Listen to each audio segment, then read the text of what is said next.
The new intern at the company had been bumming rides home with me every single day. Since we lived in the same direction, I never said anything about it. Until one weekend, well past midnight, when I was dead asleep and my phone rang. Her voice came through like a command. "I'm at Encore Karaoke Lounge. Get over here and take me home." I sat up, irritated. "It's 2 in the morning. Don't you think calling me to come pick you up is a little presumptuous? I'm not your chauffeur." She let out a cold scoff, dripping with arrogance. "My cousin is the HR director at the company. Driving me around is a privilege for you. Do what you're told, or I'll have him fire you." Oh, so she still didn't know I was the boss. When I didn't respond, Maureen Fox let out a smug little hum. "Scared now? Then get moving, and pick me up a hot milk on the way. I want it the second I get in the car." I listened to her barking orders, and I laughed. Maureen had started a month ago. I'd just come back from inspecting the factory floor that day, still in my work coveralls, and ran into her in the elevator right after she'd passed her interview. She wrinkled her nose, gave me a once-over, and instinctively put distance between us. Everyone at the company kept a respectful distance when they saw me, so I didn't think much of it. The next day after work, though, I was about to drive home when Maureen walked right up to my car, pulled open the passenger door, and sat herself down. Her tone was pure entitlement. "You're one of the factory technicians, right? I saw you drive past Lakeview Residences yesterday. That's where I live. Drop me off on your way." I was stunned. I opened my mouth to say something, but she'd already buckled her seatbelt and was snapping at me with that cold impatience of hers. "Let's go already. I'm in a hurry." She pulled out her phone and started scrolling, not sparing me another glance. She was new. I let it slide. It was on the way, so I drove her. When we pulled up to Lakeview Residences, she didn't say thank you.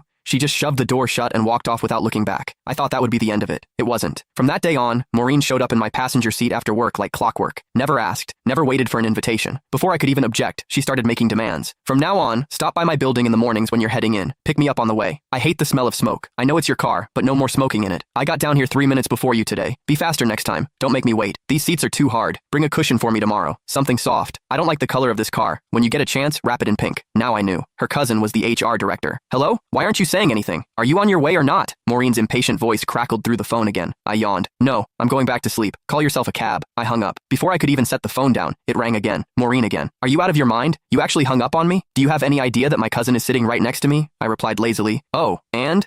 She let out a contemptuous scoff. "You don't even get it, do you? No wonder you're stuck doing grunt work at the bottom of the company. Let me spell it out for you. I brought my cousin and his whole family out tonight for karaoke and drinks, to thank him for getting me hired. If you had an ounce of sense, you'd get over here right now, settle the tab at Encore, then drive every single one of us home. Make a good impression on my cousin. Do a good enough job, and maybe I'll put in a nice word for you. One sentence from my cousin, and you'd be transferred out of the factory floor and into an office. Just like that." What a scheme. So she didn't just want a personal chauffeur, she wanted me to foot the bill too. I paused, then asked, testing the waters, "You're sure your cousin can get me promoted and reassigned with a single word?" But Maureen didn't hesitate for a second. "Obviously. Let me tell you something. Last month, some guy in the marketing department mouthed off to my cousin once. Just once. My cousin had him shipped off to the warehouse. The man had been with the company 6 years, and he didn't even dare make a peep about it. Gone. Just like that. So don't bite the hand that feeds you. My cousin's reach inside this company is beyond anything someone like you could imagine." I went quiet for 2 seconds. It hit me. Last month, there had been a solid veteran employee